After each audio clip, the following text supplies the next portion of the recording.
Hello, friends. Registration is now open for next year's Exiles in Babylon conference, and I cannot wait for this conference. Here's a few topics that we're going to wrestle with: the future of the church, disability in the church, multi-ethnic perspectives on American Christianity, and a conversational debate on the problem of evil and suffering. We have Eugene Cho, Elise Fitzpatrick, Matt Chandler, Michelle Sanchez, Justin Gibney, Devin Stahl, Lamar Hardwick. The list goes on and on. Joey Dodson's going to be there.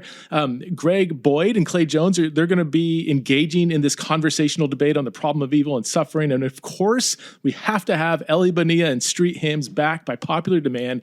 And Tanika Wyatt and Evan Wickham will be leading our multi-ethnic worship again. We're also adding a pre-conference this year. So we're going to do an in-depth scholarly conversation on the question of women in ministry, featuring two scholars on each side of the issue. So Doctors Gary Brashears and Sydney Park are on the complementarian side, and Doctors Cynthia Long Westfall and Philip Payne on the egalitarian side. So March 23rd to 25th, 2023, here in Boise, Idaho.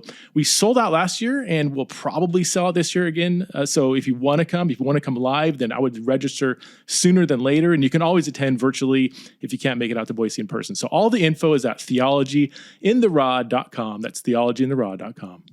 Hello, friends. Welcome back to another episode of Theology in the Raw. My guest today is Dr. Alan Noble. Alan is Associate Professor of English at Oklahoma Baptist University and the Editor-in-Chief of Christ and Pop Culture. He's written a bunch of articles, several books. His most recent book is You Are Not Your Own, Belonging to God in an Inhuman World. And he's got a forthcoming book called Out on Getting Out of Bed, The Burden and Gift of Living. We primarily focus on the previous book, You Are Not Your Own, just talking about kind of a secular anthropology and how that's affected the way we think about ourselves and what is a Christian response to it. We also began our conversation talking about one of the more interesting novels I've ever read, Blood Meridian by Cormac McCarthy. Some of you might be fans. Well, Alan wrote his master's thesis on this book. So I had a lot of questions because it's a gnarly book. So that's how we kick off our conversation. So Alan's a great dude. This is a long time coming. I've been wanting to talk to him for several years now. So I'm glad to get a chance to get to know him. So please welcome to the show for the first time, the one and only Dr. Alan Noble. I came across your name, years ago on Twitter. I feel like, and again, I'm not really on Twitter a lot, but I feel like I've always enjoyed your tweets and your interaction and stuff. And then I was just reading your bio and I was blown away that you did your master's thesis on Cormac McCarthy's Blood Meridian, which I read, I want to say 2 years ago. Not an easy read. In fact, 100 pages in, I was like, am I an idiot? Or then I started Googling and people were like, no, this is his. He's not the easiest author unless you're, I don't know. No, I'm not a good fiction reader as it is, but that was particularly difficult. I got so many questions about the book. Do you want to start there? Sure. You said it's like your favorite book or one of them. Why is that? What makes a book so engaging? Yeah, I think it is. It's my favorite novel. McCarthy's probably my favorite author. I did write my master's thesis, and then a chapter in my dissertation is about Blood Meridian specifically. And there are a number of things I love about that novel. The story is engaging. Yeah. The character of the judge is this dominating, otherworldly, supernatural figure of natural but supernatural at the same time, figure of evil. What I appreciate is that I think Cormac McCarthy has a really good understanding of human depravity. And that comes across very clearly in Blood Meridian, which is a difficult text to read, both in terms of its prose being dense at times, but also, and the fact that he doesn't want to use quotation marks, but also just the horrors that he describes. It begins, the epigram mentions the discovery of a skull of somebody who'd been scalped something like 14,000 years ago. I can't remember, thousands of years ago. Mm-hmm. And the implication is here's this, or 4,000. This has been going on for as long as humans have existed. We've been doing these brutal things to each other. And the novel is about that brutality. Yeah. But it's also, the thing I love about it is the voice of the kid. Who, despite the brutality, which he does participate in to some extent, he chooses to resist the evil of the judge. And it's not an active, violent resistance. It's passive, but near the end he resists. And so it seems to me that McCarthy, one of the things that he's doing is he's giving a very strong account of human depravity. But then he's still saying there are ways of resisting that depravity. There are ways of pushing back against it, of choosing not to participate in it. And he's kind of pessimistic. So this is not an account of good conquering evil, but there's still hope in that novel. And so that's what I love about it. Well, I found that the character of the judge was so complex because, like you said, he's evil, but he's got, I mean, half the time I'm like, I want to be like him. And the other half, I'm like, I don't want to be like him. And then there's a small part where like, I think I have a judge. Like, I think there's a little bit of him in all of our hearts, I'm trying to weed him out, but he's so compelling. And at times you wonder, well, is he evil? I mean, is he trying to portray just the complexity of the line between, what's the famous quote from Solzhenitsyn, the line between good and evil runs down the heart of every human person, where there's just this complex blend. I wouldn't say he's good necessarily, but he's smart and wise and a truth teller and just reads a ton of books. And, he's just complex. I mean, I find myself just fascinated with him. Yeah, no, that's right. Yeah. His intelligence is attractive. I mean, he's an attractive figure. McCarthy is, I think, definitely pulling from John Milton's description of Satan, which, famously, Milton made Satan the protagonist of the story, not intentionally, but he made Satan so compelling and his speech is so moving that he, some of the romantic poets looked back on Milton and said, no, he made Satan the best character. He's the most attractive and interesting. And the judge totally is. He's this fascinating character. And I think one way of understanding him is as the personification of Enlightenment ideals. Okay. So there's this Enlightenment drive to master all of creation, to understand. And I don't know if you remember, but he has this habit or this practice of finding things out in the desert, like artifacts, and sketching them, and like writing them down and describing them, and then destroying them. It's like just so awful, but it's as if he wants to master everything and keep it for himself. Right. At one point, he says, "The birds of the air are an affront to me. I would have them all in cages." Yeah. Which they're too free. They're too like, I can't master them kind of thing, or. Yeah, that's right. Yeah. Their freedom is a challenge to my mastery of the world.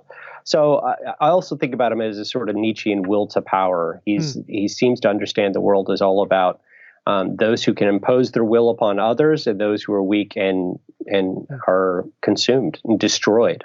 Interesting. And so the violence, people talk about it just being like arbitrary, excessive violence, but are you saying that's really part of just him showing the depravity of human nature, where you have people killing people and scalping people and their blood pressure doesn't even go up anymore? It's just, It is. Yeah. And the other way of reading that violence is to think about what the ex-priest says. So the ex-priest tells this parable to the kid, when he's trying to describe the judge, and he says to the kid, he asks the kid, at night when the horses are eating, the horses are grazing, who hears them? And the kid says, nobody. And he says, right. But when the horses stop eating, who hears them? And he says, everybody. We all wake up because we're concerned. Something's wrong. And he says, and he implies that that's the voice. He actually says that's like the voice of God. We hear it when it's missing. And I think that's part of what McCarthy's done in this novel is he's given us a novel where the voice of God appears to be absent. And in its absence, we're just constantly aware of how unjust and violent and depraved the world is. So I think that's part of what he's doing there. I have a spoiler alert question. It's a little ambiguous what happens at the end. So if you guys want to skip it because you don't want to hear it, at the end in the outhouse. Like, are we supposed to assume that Holden killed and raped the kid, or is it just deliberately kind of in the beginning? I kind of forget how it was, but I remember leaving, and then I was Googling it, and everybody has their thoughts on the ending and what was supposed to be implied, or I don't know. I think he dies. I don't know if he's raped or not, but I think he dies. I think he's killed by the judge. Yeah. And wasn't the judge naked though in there or something, or the kid was, or it's just kind of weird. It's like, yeah, I mean, he embraces the kid. So no, okay. I mean, it's definitely a possible reading. Okay. Yeah. Okay. Yeah, that's what I think. What's Cormac McCarthy like? I mean, I imagine you studied him as a person. I mean, his books are just, I mean, I've only read 2. So I read The Road, which I love, and then Blood Meridian. I've got a few more that I want to read, but yeah, they're not an easy read for me. I mean, even The Road was probably the easiest, I think, but it's definitely not a page turner, well, that one was actually, but it's still difficult. It's still a difficult read. He's got these passages that are dense, and you're like, what exactly is going on? I'm still not entirely sure what's going on in many of those passages. Okay. And it's also, I mean, it's about cannibals, so it's also difficult to read in that sort of, the sense of morality and violence, right? So most McCarthy novels are difficult to read because of their complexity and because of what's going on morally in them. Right. He's an interesting man. He doesn't give hardly any interviews at all. He's quiet. He likes living by himself. He loves scientists. He spent a lot of time with scientists and theorists of others of languages and things like this. Which is strange, but that's the kind of person he is. He spent a lot of time at an institute. I think it's the Santa Fe. I'm not going to look it up, but I think it's the Santa Fe Institute which studies complexity theory. So I mean, when I say he hangs out with science, I mean he's really in. Okay. Up until COVID, I think he was hanging out with them, and he's been married several times. He's a tough man to live with because early in his career, he decided that he doesn't want to work for a living. He just wants to write, which is an interesting. I didn't know that was an option where you could just say like, I just want to write because I'd like to take that option. But for him to do that, it meant living in poverty and writing novels. And I think that's one of the reasons why he had several wives, is that it's tough to live with somebody who doesn't have an income. Yeah. I would imagine he makes a lot of, I mean, his books sell, I mean, especially The Road right? Or do you think is he not as popular as, I mean, obviously not like a Stephen King or something, but. He's good now. He's good now. I mean, once Oprah picked up The Road, so lit professors like me were teaching him. I wasn't a lit professor at the time, but lit professors were teaching him his All the Pretty Horses and Blood Meridian for a while. But it wasn't until Oprah picks up his, The Road that. Okay. And once Oprah picks your book, I'm still waiting for that to happen. Then I'm not going to hold my breath.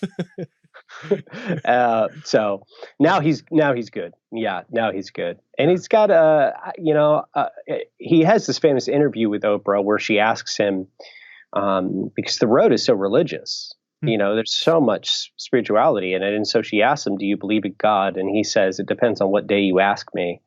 Which I take to be a deflection, because I just don't think he wanted to talk about whatever faith belief he has to a national audience. But that could be wishful thinking on my part. I'm not sure. If I was going to, I read The Road, Blood Meridian. If I was going to read one more, I've heard people, like a friend of mine loves All the Pretty Horses. Would that be the next one, or? Yeah. All the Pretty Horses would be a good one to pick up, and then pick up The Crossing. Okay. The Crossing is better than All the Pretty Horses, but it's a trilogy, so start with All the Pretty Horses. Okay.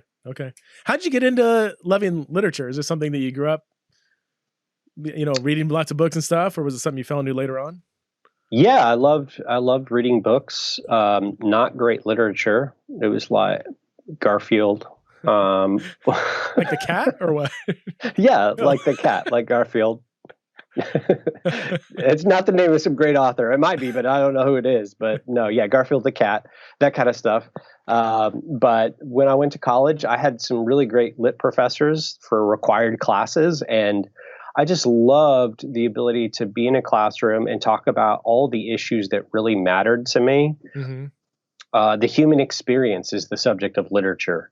So I could talk about all these things that I cared about and talk about it in relation to these beautiful stories and poems. And so at a certain point, I was like, I want to do that. And at the time, I didn't understand what the grading load was like, but I don't know if I would have gone down this path if I knew. But I loved that idea, and I thought I want to do that for a living. I want to every day go with a bunch of young people who are hungry to think through things and talk about issues that really matter in literature.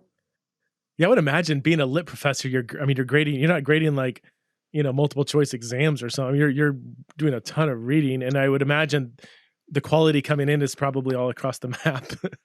Yes. We have some good students at Oklahoma Baptist, but it's challenging for everyone. And COVID certainly made things harder. Some of the students we have coming in now didn't get their junior or senior year, or at least not properly. And so we're going to have ripples from that for years to come. Yeah. Okay. So you write both fiction and nonfiction, correct? I mean, I'm only seeing, or have you written? I don't. Oh, you haven't written? I don't write any fiction. Yeah, So I'd like to. Why not? That's your gig. Or is it just so hard to break into, or what?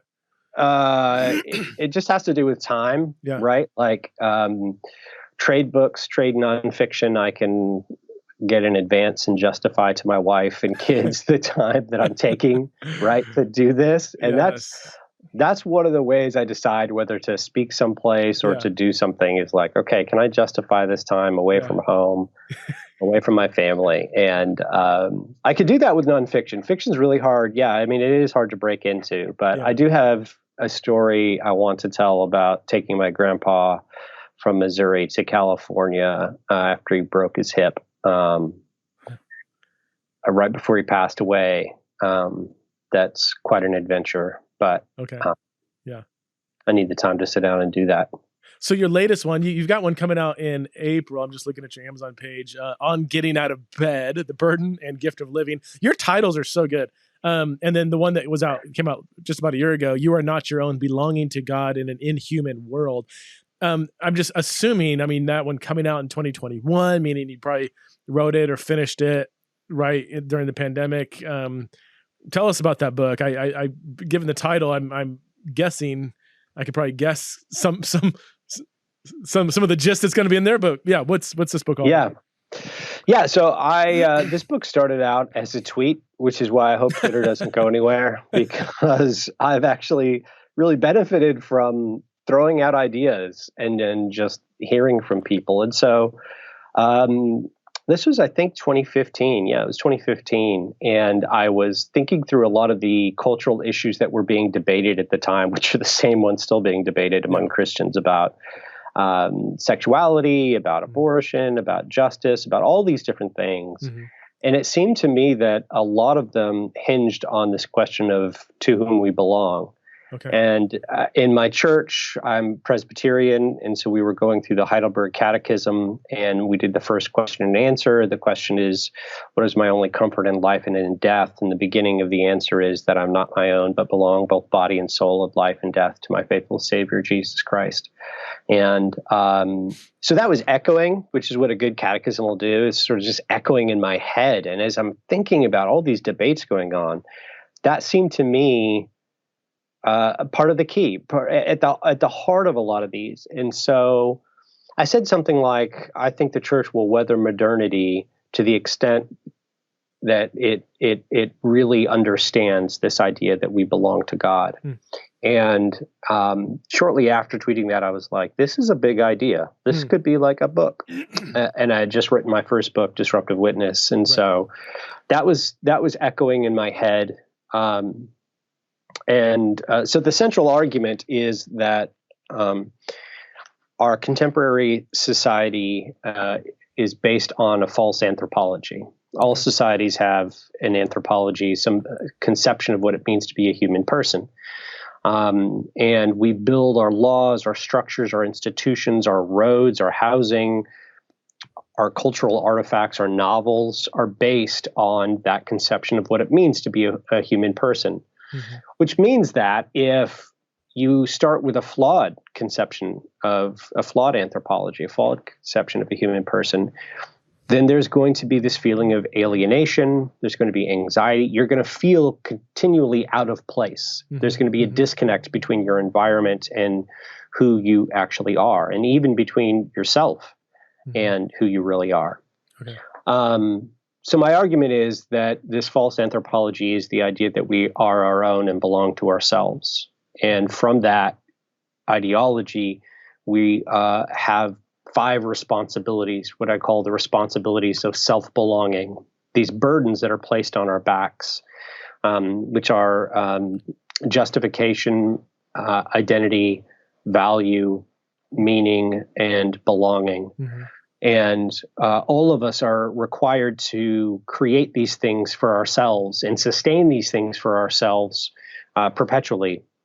We have to create, discover, craft, and express an identity, for example. And we need constant affirmation to feel like that identity is being, that it is secure. So that's part of my argument. The other part of the argument is that we live in a inhuman society, and part of what's so inhuman about it is that it doesn't understand what a human being is. And so if the way I like to describe it is this: there's this interesting phenomenon called zoochosis. So if you've been to a zoo and you've seen like a tiger or a bear pacing in circles, that's zoochosis. So often what you can do is you can see that there's this path that they've created on the ground where they've dug through the grass into the dirt because they've just been compulsively pacing. So this is a psychosis of captive animals. And these are animals who are not made to live in cages. And so when you put them in cages, they are ill. And what's fascinating to me about that is when I was doing research for this, I discovered that the two primary ways that they treat zoochosis are antidepressants and enrichment activities. And when I read that, I was like, wait a minute, that's me. That's how society tries to fix me. When I'm anxious and depressed, it says you need antidepressants and you need to, which have their place, absolutely. But you need that, and you need, watch Netflix, go exercise or something, and that's going to fix the problem. Exercise is good too. Antidepressants and exercise have their place. So this is how I get in trouble. But antidepressants can be overused. I mean, if they're just given out way too freely without dealing with maybe the source of it, I don't want to cheapen people who struggle with deep, dark depression. People, I haven't had that experience, but I know people that do, and it could be no joke. But it seems like I read that book by Bessel van der Kolk, The Body Keeps the Score, and he didn't. Yeah. He was pretty diplomatic about it, but all throughout he seemed to be kind of coming back to, when this is kind of our first response, is just to medicate. We're not really helping probably most people in the long run. This is not my area, so I'm just trying to relay what he said, but I don't know. Because you have a whole thing on your chapter 4, we all self-medicate. So I'd imagine you deal with this to some extent. Yeah. So, I mean, my argument in that chapter is that that some of us medicate officially, through some legal means, some through illegal means. Some of us medicate through, as I said, exercise. Some medicate through playing video games endlessly. I mean, there are some through retail therapy, as it's called, being a shopaholic. There's all kinds of ways. But part of my argument is that if we live in this cage, this environment that's sort of like this experience of zoochosis, we're going to need coping mechanisms. Okay. And when I look around, I see a lot of coping mechanisms. Right. I mean, so that's the argument. Yeah. Social media a huge part of that? I just had a podcast with a guy who wrote a whole book Doug Smith called Unintentional, and he's a software engineer and a Christian, and he just kind of looked at all just like how we're just being really kind of hijacked by them out there who are feeding us what we want to meditate with or whatever. Do you deal with that side of things too, or? Yes, I do talk about technology as both as a coping mechanism, but also as a way of facilitating this idea of belonging to ourselves. Because, especially with the issue of identity, I think that so many social media platforms are responding to our desire to create and express an identity. So if you can't get an identity from anywhere else, if you have to create your own identity, then you're going to have this burden, this constant anxiety that you're not being the authentic you, and that you're not getting enough affirmation, enough reassurance that your identity is true. I like to think about it, there's that scene in Back to the Future where Marty McFly starts changing his family's history, and the photograph of his family, his siblings start disappearing.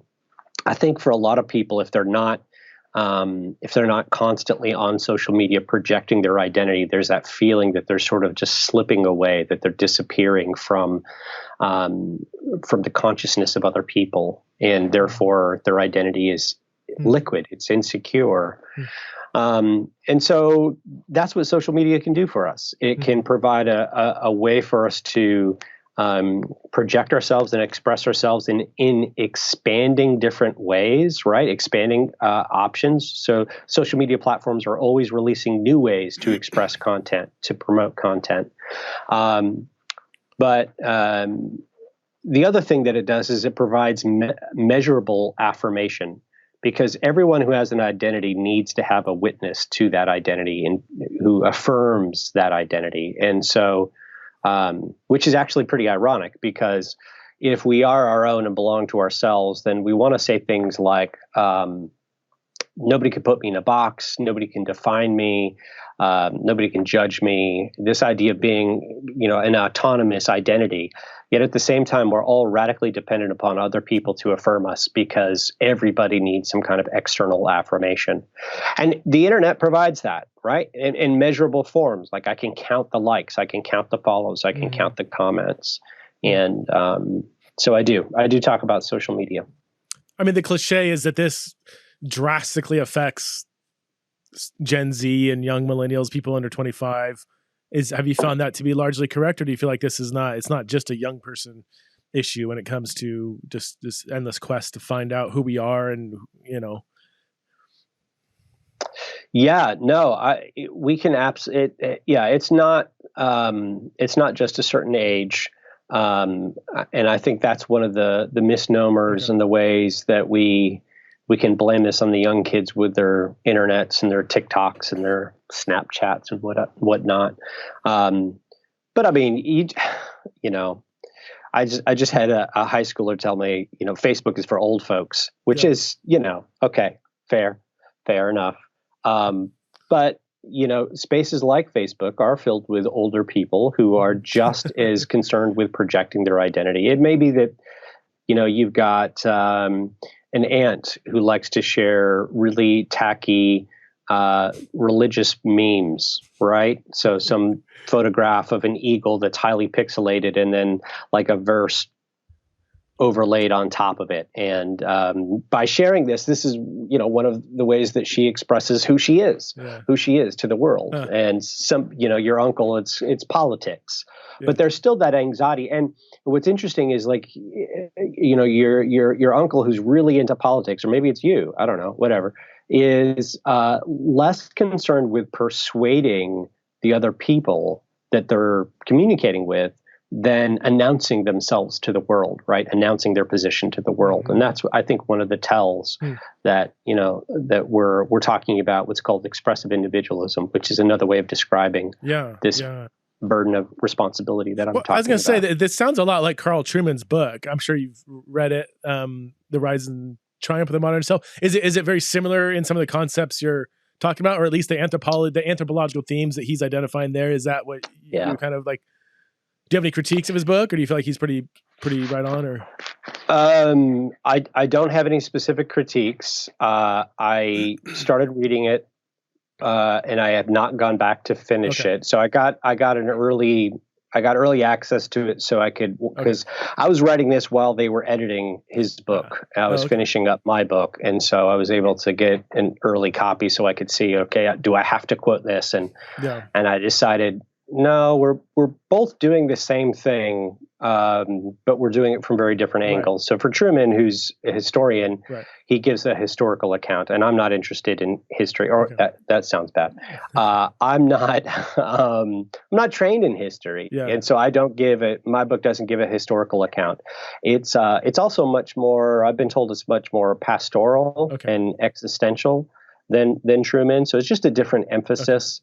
But we're all talking about, I mean, Ashley Hales, who's a good friend of mine, she wrote a book on our busy life that, what is the name of her book? That is essentially talking about the same thing. My friend, Jake Meter, he's writing about the same sort of things. But I mean, you can go back, even further. Lewis is talking about similar things in The Abolition of Man.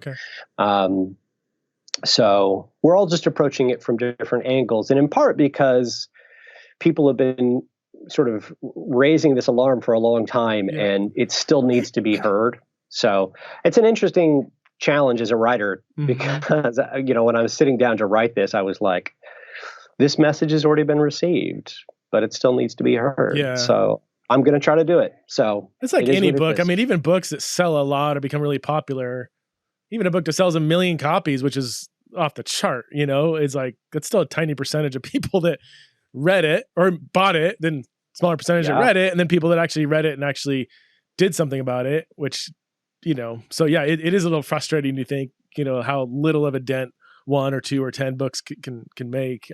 But it does get the ball rolling. I mean, you work with, you're a college professor. So, I mean, I'm sure you can assume that in the sexuality, gender conversation, the identity piece comes up a lot, especially with younger people. When I go to churches and they tell me kind of like what their youth group is going through, I'm like, and they look at me like, how do we walk with people through this? And it's so, it's so hard. You have to be incredibly loving and listening and affirming. And yet you want to help people to adopt a view of self in the world that's actually going to produce human flourishing. And so that's such a hard tension, especially the gender piece is really tough, because this is, or even the sexuality piece, I mean, I guess my question, it's kind of a very general question, but do you have any advice on how to help young people in particular, your college students, to think more robustly and healthily through this kind of narrative or ideology that they're just swimming in, or maybe ideologies, sometimes it's so hard to get through. I don't know. No, it is. And that's part of why I wrote the book the way I did, is that I wanted to be able to, I wanted a book that would address some of these issues of gender and sexuality without directly addressing them. Yeah. Right. So, and that's, I think one of the differences between my book and Truman's book is that I do talk about sex. I do talk about marriage, but I want to, it seems to me that there are these underlying assumptions that are more important to deal with. First, right? We want to do both, but it seems to me that, we're saying on the one hand, okay, those people over there who are living, certain sexual lifestyles, think that they're autonomous and they belong to themselves and they can live their own truth and whatever. But we in the church reject that. And I wanted to write a book that said, this really is in the air, and we're all breathing this. And it's not that we're all equally guilty, but we need to take, if we really want to be honest about this idea of autonomy, of radical autonomy, boy, a lot of us are invested in this. Mm-hmm. And so maybe we need to pull back and look at how deeply this is embedded in our society and in our culture, and start there and then have that conversation. And I wanted to write a book that showed that belonging to yourself tends to make you miserable. And so that's part of, there's this French sociologist, Alain Einrenberg, who wrote this book, The Weariness of the Self. And in it, he looks at the way modern depression, experiences of depression and anxiety differ from past manifestations of it, because the way people describe depression has changed over time, which is super fascinating. Mm-hmm. And he draws this direct connection between the kind of person, the modern person who's self-created and self-sustaining, and this feeling of anxiety and depression, which he connects with feelings of inadequacy and inhibition. He says that most people who experience depression today describe it as the feeling of being inadequate and being inhibited. You're unable to act in the world. And he says, well, that is a condition, a symptom of someone who's been told that they have the burden of creating themselves and sustaining themselves. So anyway, super fascinating. And so that's the approach that I want to take. Is I want people to see, let's talk about these foundational things that I think are motivating us in lots of different areas, not only sex and gender. Mm-hmm. But then let's talk about those areas as well. And I don't get to that in the book very forcefully, but it's there. So that's what I think is helpful for students. So that, especially so that we're not just sort of like calling out this one sliver of society, like this is the problem. I think that's really helpful and wise, because that is kind of the conservative evangelical, like, hobby horse, right? Young people and sexuality and gender. But then you look at boomers and they're dealing with all kinds of identity issues when they become empty nesters, grandmothers who their whole existence, or they're now maybe not grand. So people with the kids out of the house. My wife and I talk about this all the time, because we've got teenage kids and we'll be empty nesters in a little bit. We've spent so much time with our kids. I think, hopefully we didn't screw them up too bad. But one thing we did do is we're around them a lot. Like we had a lot of adventures together and stuff. But like when I thought it's gone, like, who are we? My wife's like, who am I? When all the kids are gone. And I would imagine you're dealing with the same kind of fundamental anthropological tensions there. Or boomers who were pastors for 35 years, and then now they go to church and no one's asking them questions, they retire, the list goes on. People whose identity is wrapped up in politics or patriotism or whatever. I mean, I'm glad you said that, because I think that this is a common human problem for those in the West, I would imagine. Yeah, that's what I think. I like to point to Dante, because I teach Dante, and Dante, the beginning of the Divine Comedy, he wakes up in these dark woods and he's lost, and he's midway. It says midway through my life's journey, and so that opening canto can really resonate with people, because they're they wake up one day and they look around and they're like, I feel lost, and it's my midlife. I don't know who I am. And so it seems to really resonate. But what's interesting is Dante feels lost, but he knows exactly who he is. Dante's lost in relation to God. So his crisis is a spiritual crisis, and the rest of the story is all about him understanding his sin nature, purging that sin from his life, mortifying his flesh, and then ascending into paradise. But for modern people, it's not a spiritual crisis that is the norm. It's an identity crisis that is the norm. That's what we wake up with. This episode is sponsored by 1 Million Home, an awesome organization dedicated to winning the battle to get orphan kids home. Did you know that there are 5.4 million kids in orphanages worldwide? Did you also know that the majority of those kids, given the right support, could actually return to their parents or other family members?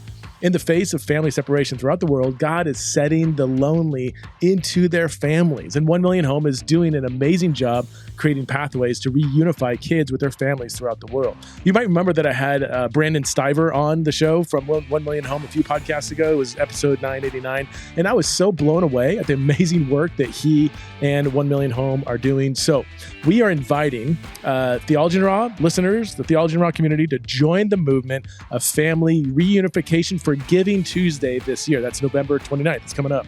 It only costs $250 to reunite a kid with their family. So that's what your Giving Tuesday gift will be going to. So if you have a heart for orphans, and if you're a Christian, you kind of should, and you want to contribute to more effective and biblical ways of caring for orphans, then go to 1millionhome.com/TITR. That's the number 1, then million home, no spaces, .com/TITR. Have you heard some good success stories, people reading your book and their life has had some changes for the better as a result that you're allowed to share? Yeah. I'm just trying to get a concrete, like, what does it look like for us to take this seriously and improve for the good of our own human flourishing? Because, That's a great question. Yeah. So, the response that I offer in the book is recognizing that we belong to God, and therefore we are not our own, but belong to God. And therefore we also belong in what I call a subsidiary way to our families, to our neighbors. I think we have a sense of belonging to creation. It's not the same way we belong to God, but we do belong to the created order in some ways. And to our neighbors, to our community, and to the church. And I don't know. I've heard a lot of success stories, a lot of stories about people who have told me they haven't told me details about but that it was eye-opening to them or it was life-changing to them. I have had quite a few testimonies of that, but they haven't told me exactly. Maybe I'm just thinking of Goodreads reviews where people aren't actually going into the details of what changed. But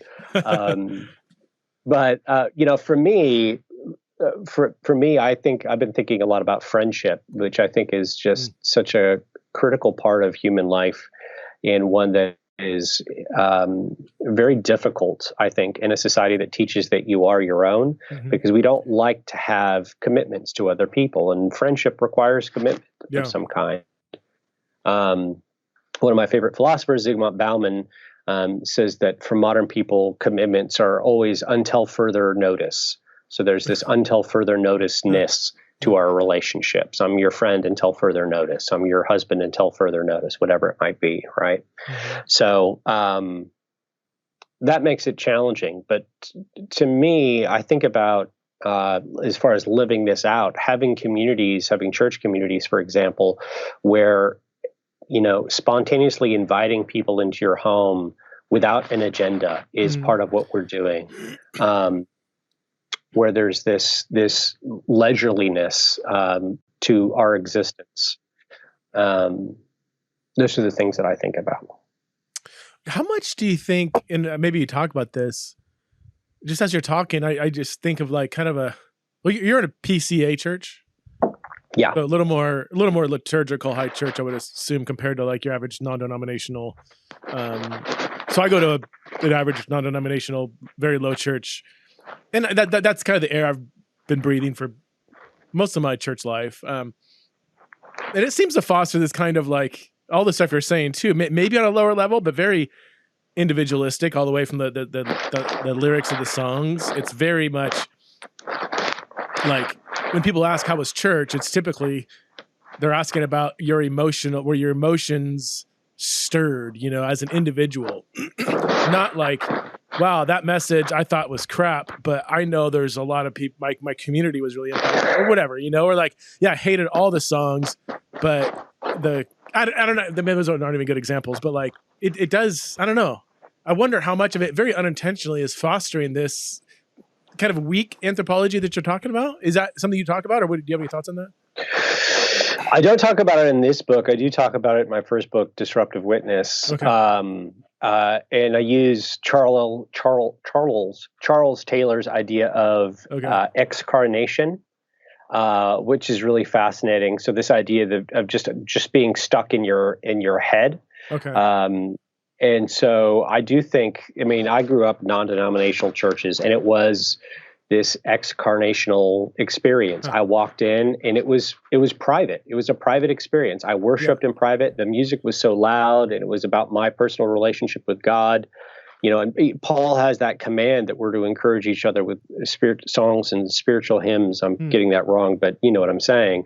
And I never, I didn't experience that until there was a Christmas service, an evening Christmas service where we sung carols.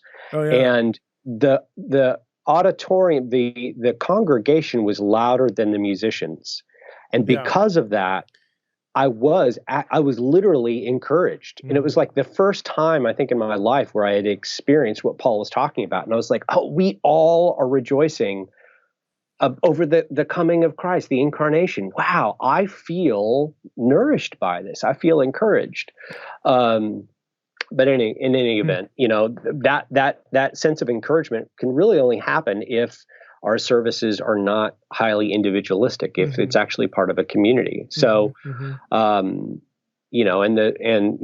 sermons are about me and what I think about the sermon and God and so on and so forth. And I do think that our churches can be spaces that, so that's the negative side. The positive side is our churches can be spaces that challenge these assumptions, where our liturgies can actually push back against this idea that we are our own and belong to ourselves. Yeah. But we've just got to be intentional about that. Mm-hmm.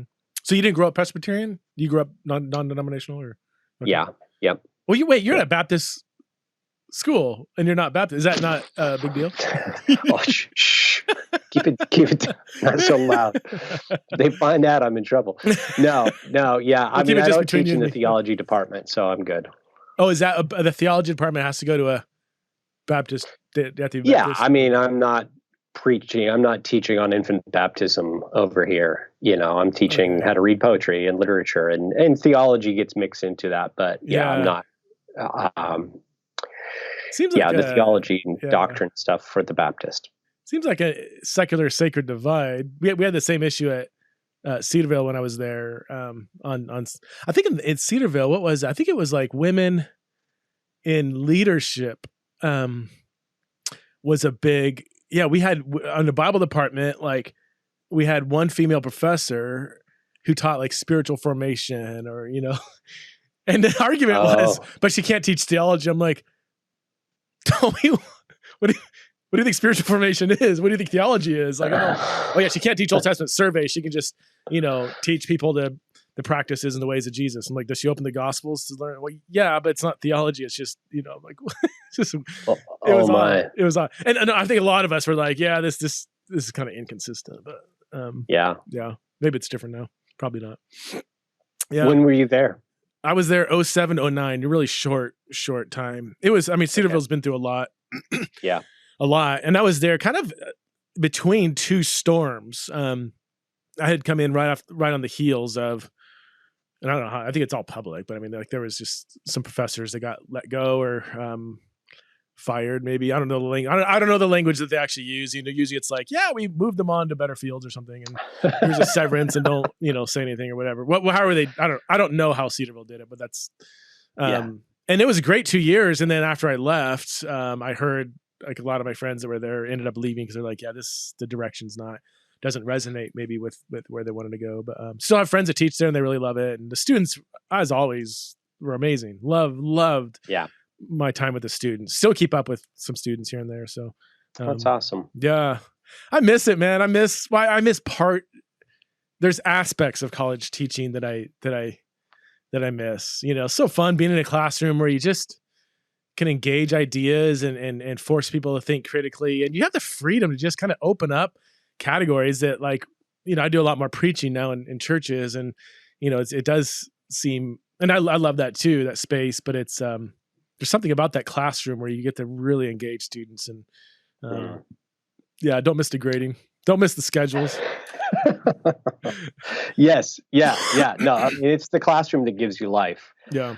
When you're a teacher, that you feed off of that, and it's a powerful thing, being able to be part of students' lives in that way. Your forthcoming book, let me good time on getting out of bed, the burden and gift of living. This doesn't have a table of contents, does it? No. So it's on Amazon already. That's early because it comes out in April. What's this? What's this one all about? So this is an experiment. So I wrote this essay called On Living a couple of years ago about mental health and suffering. And at the time, I was just revising You Are Not Your Own. And I kept getting emails from people months later, actually, months after the fact, emailing me saying how much this essay helped them and how important it was to them. And somebody who I know fairly well said, this is the best thing I've written. And so, and you know this, that when you're editing a book, it's hard to, well, at least for me, it's hard to feel like it's any good. Yeah. Like you're just like, I wrote this stupid thing. I just want to fix the grammar and any obvious mistakes, and I just need to let go because this is. So here I am feeling really insecure about this book that's about to go out into the world, and I'm getting other people telling me, "Well, this is over here is the best thing you wrote." And so I decided, I'm going to take this essay. I pitched it to my editor and write about life, about suffering. And so it's kind of an experiment. It's not a memoir. It's not a self-help book. It's not a professional, here's how to deal with mental health, because I'm not a mental health professional. I've described it as sort of like a letter from a friend who loves you and is concerned about you. And the central premise is that everybody needs to have a couple of things. One is that all of us are going to experience deep mental suffering at one point or another in life, because that's part of life. And when those times come, especially, we need to have an understanding of why it's worth getting out of bed each day. Because when those times come, we'll not be in a position to really make those judgment calls. So we need to have an answer ready. And I try to talk about the fact that, some people think might think it's kind of morbid to because I'm using that language of getting out of bed literally and figuratively. It's literally, why get out of bed when you are suffering? Why is it worth getting out of bed and continuing to go? But also, getting out of bed becomes this metaphor for choosing to live when you're experiencing suffering. Because when the suffering gets bad enough, you start to think maybe life itself isn't worth it. Okay. And so that's the topic of the book. And part of my response to that is this idea that, first of all, our lives are gifts, even when we don't feel that they're gifts. And that there's a great beauty in the struggle to survive. And one of the things that I stress is that when we choose each day to get out of bed, despite great suffering, we're communicating to everybody around us that their lives are also worth living. Their lives are also valuable even when they go through great suffering. And that's a witness that we didn't ask for. You didn't ask to be this great example to other people. You just are. And that's part of your obligation to love your neighbor, is to carry on when it feels impossible to carry on. So it's a heavy book. It's an interesting, I don't know what's going to happen. It's an experiment. It's very different from the cultural analysis that I've been doing in my first two books. So we'll see. I mean, you have high praise from Kurt Thompson, who is an expert in this stuff. Catherine Green, McCrae, Todd Hall. I mean, so you have people who are experts in this field. Wait, Kurt Thompson? Really? No, I mean, for real, is it? Kurt Thompson, MD, author of Soul and Desire, Soul of Shame. Yeah. Is that? I don't. It's on the. And Rick, did you know Rick Warren endorsed it too? I do know that. I do know that. I didn't know. How did I? I'm sorry. That's hilarious. I didn't know all of these. Oh my gosh. I didn't know. Oh, wow. These are all psychologists. I gotta go. I was not told. I gotta talk to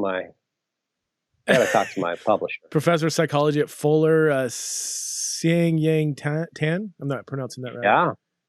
Yeah. These are high-powered experts. So for someone who's not writing with an area of expertise in this area, it sounds like you're right on. I've often heard like people that are suffering, depressed, like one of the best things you can do is like serve others. Is that kind of cliche? But is that not just a cliche, that it's, if you start getting out of bed and serving other people, is that kind of an antidote to depression, or is it more? I'm sure it's more complicated than that, but. Yeah, I mean, it can. Yeah, I mean, I think for some people it can be. I think, I guess what I try to argue, and I can't believe that I had all those things. I didn't know. Anyway, sorry. You should check out your book. I'm sure, I heard it's good. I know. I should. Now I think it's, anyway, is that, that idea of serving isn't just the sort of formal way of serving, but, literally just getting out of bed itself can become this way of serving other people. And that's, I think, and I think that's an important point, because sometimes you're at this place in life where, imagining, going and feeding the hungry or something like this seems like I can't do that. And what I want to say is, okay, even just getting out of bed, even just doing your basic jobs, those basic things, when you're under tremendous suffering, that's a powerful testimony. You're testifying with your life itself that life is good even when it is filled with suffering. And that's beautiful. That's beautiful. So yes, I think so, but I want to expand our understanding of how we're serving others. Sometimes it's just those mundane things of serving my family by helping my wife get the kids ready for school in the morning when I feel like I can't get out of bed. Yeah. Wait, do you struggle with depression, or have you in the past, or is this like book written to you? Or I've got issues. I don't know how to answer that. I've got, there are things that I struggle with, and that comes through. I don't make them quite public. I have my position on, I feel like so many people overshare with their, not so many people, but I think some people overshare with their mental afflictions, and I think that there could be a temptation for me to turn my suffering into a thing. Okay. Like an identity, like we're talking about. Like an identity. I mean, like this is part of who I am. Al. Oh, Alan. He's the one with this thing. This disorder or whatever it is, and so my position is, and I don't know, it's whatever, is I'm not afraid. I'm not concerned about people who know what's going on, but I don't want it to. But I'm not going to be publicly advertising it. So it's this kind of fine line, just I guard myself against those kinds of identity things, I guess. Is it true? I've heard this too, and maybe I don't know if or not, but like that people in like more majority world or poorer countries do not suffer from the same levels of depression, anxiety, and suicidality that people in the majority or in wealthier regions. Is that, and what does that say? If anything, I don't know. I don't know. I have not looked into that. I know Emil Durkheim, sort of the father of sociology. He wrote this book, kind of thick book called Suicide. Oh, okay. What a title, right? Anyway, and he looked at, this is, I can't remember the dates here, but he looked at suicide rates and wealth, and sort of debunked the idea that it's just the poor people or the poor countries or the poor areas where suicide is high, and just exactly like you're talking about. And actually shows, well, actually when a country starts doing really well, we have more problems. And his thesis is that wealth creates instability. So people's lives are unstable because there's no longer this clear social order that they know. So, for example, like if there was a clear social order and there was more economic stability, you could know, all right, if I'm living a successful life, I should have one car and a TV, and I should be able to rent a house, right? But when economies are rapidly expanding, you never know when you've arrived. You never know when you're doing enough or have done enough. And so Okay. that's his theory. My thought is, when you're poor and struggling to survive each day, you really don't have the time to be in your head as much. And that the modern world, wealthy world, allows for kinds of suffering that are, I don't want to call it a privilege, but it creates different problems. Yeah, it's hard to call like suffering a privilege, but I think it could be maybe accurate. We don't need to look at the data that people who are privileged might suffer more for reasons you're saying. Anecdotally, it does make sense. I mean, when I'm, the more free time I have to be in my own head or whatever, or even just like when you have more and more wealth, you try to stuff your life full of more and more things. And we all know just basic theology that's not going to bring fulfillment and happiness. And no. I look back at my wife and I, some of the poorest times in our life were some of the more times when I felt like it was just happy, and I was waking up at 4 a.m. to prepare to teach and working extra and doing this, and like just couldn't afford things to fill our lives, so we just play cards for hours on end, or just, I don't know, there was just like some basic rhythms of life that were just more stripped down, and we look back, we're like, man, those are at the time we're like, oh, I wish I had a second car or something, but like those are great times. I don't know. I don't want to overly simplify something that I know nothing about. I mean, what causes depression and anxiety and stuff, but yeah. Well, Alan, thank you so much for being on Theology in the Raw. Again, let me just read your book. So your first book was Disruptive Witness, Speaking Truth in a Distracted Age. We didn't really get into that too much.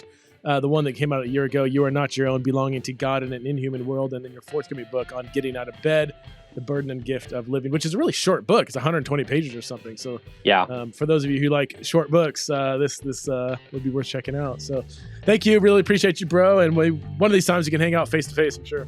That'd be awesome. Cool.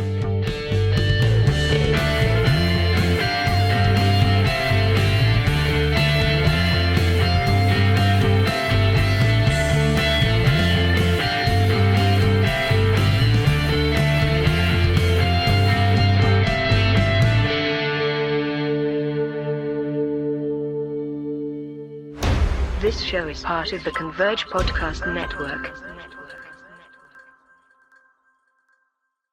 Hey friends, I just want to invite you to consider joining the Theology in the Raw Patreon community. This is a group of followers who believe in the ministry and work of Theology in the Raw and want to support it financially. And honestly, I've been so impacted by the people who have chosen to support this podcast. Every month they send in a bunch of questions. A lot of them are really personal, and I get to spend time responding to them in a private podcast. And we, we'll message each other throughout the month and post responses to each other's questions. I'm actually going to start something new this fall, a monthly live Zoom chat with some of the members. And I'm super looking forward to actually seeing more of their faces every month. And there's other perks that come up, like, they all get a free virtual pass to the Theology in the Raw Exiles in Babylon conference every year. But honestly, I don't want to make it sound transactional. Every single Patreon member that I've talked to says the same thing. We like all the perks. We're thankful for them, but we're just more thankful to support the ministry of Theology in the Raw, and we're glad to do so. So if this is you, if you've been impacted by Theology in the Raw, you can join the Theology in the Raw community for a minimum of $5 a month by going to patreon.com/Theology in the Raw. That's patreon.com/Theology in the Raw. The link is in the show notes.